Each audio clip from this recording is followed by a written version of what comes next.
एक बार की बात है, एक गांव में एक छोटा सा परिवार रहता था। उस परिवार में मनीष, उसकी पत्नी जया और उनकी 15 साल की बेटी पिंकी रहते थे। पिंकी का रंग बहुत ही काला था, इसलिए आसपास के लोग उसे काली काली बोलते थे।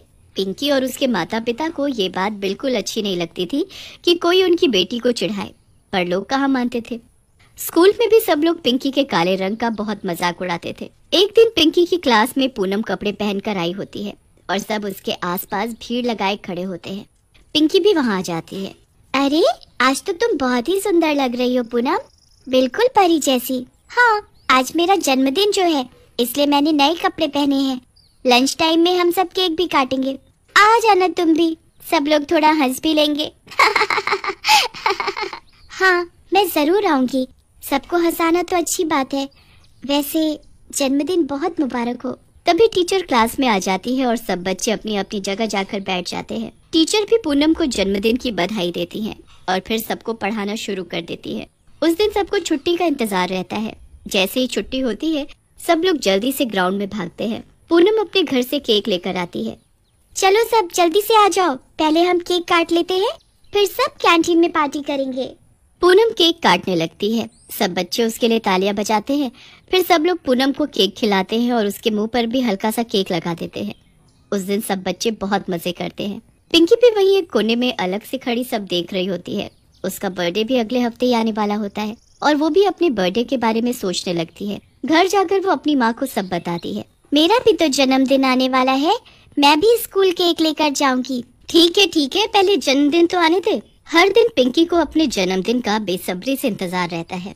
इंतजार करते करते एक हफ्ता बीत जाता है और आखिरकार पिंकी का जन्मदिन भी आ जाता है। पिंकी उस दिन बड़ी खुश होती है। वो एक सुंदर सी ड्रेस पहनकर और केक लेकर स्कूल जाती है।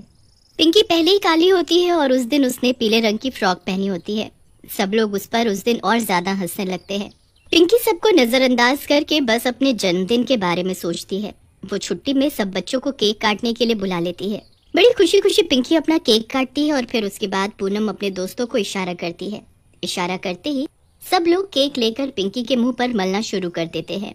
पिंकी चिल्लाने लगती है, मत करो प्लीज, मत करो।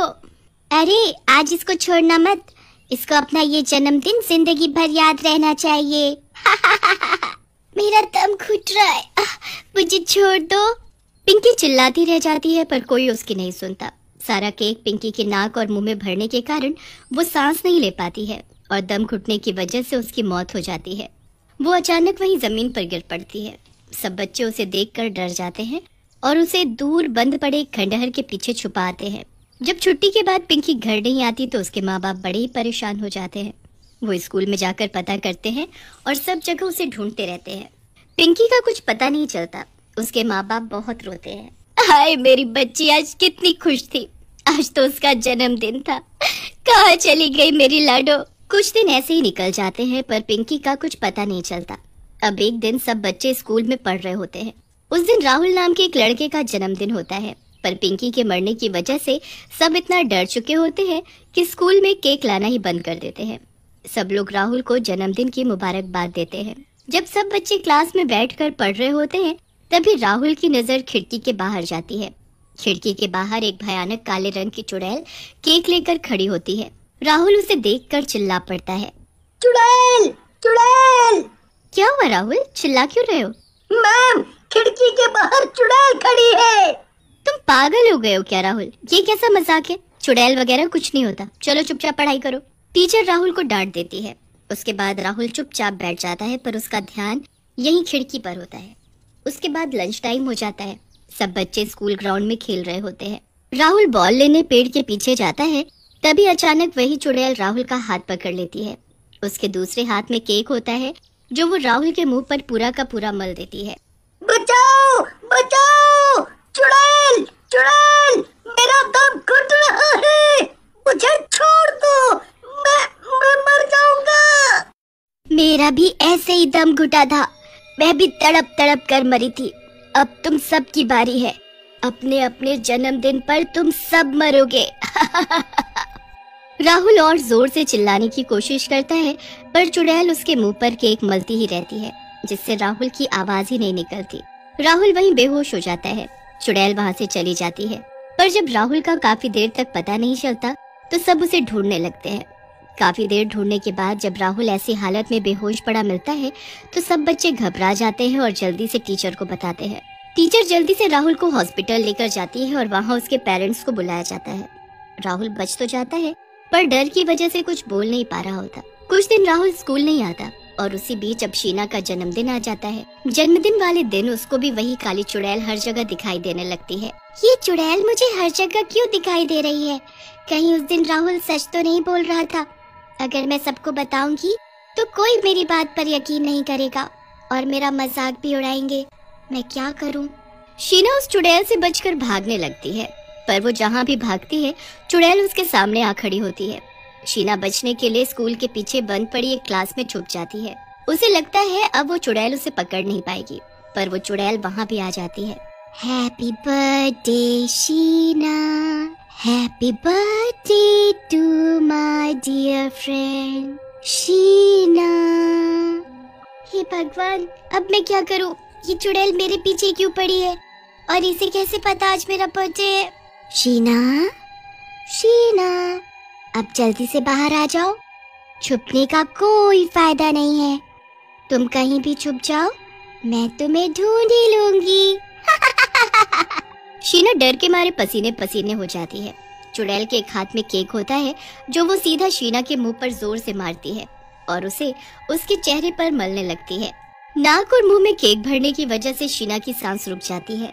क्लास में जब शीना वापस नहीं आती तो टीचर उसे यहाँ वहाँ ढूंढती है। उसके बाद पूरे स्कूल में शीना के खोने की खबर फैल जाती है। उसके पेरेंट्स को भी बुला लिया जाता है। वो भी बड़े परेशान हो जाते हैं। दूसरी तरफ राहुल की तबीयत थोड़ी ठीक होती है और वो सबसे पहले अपनी माँ को बुलाता है।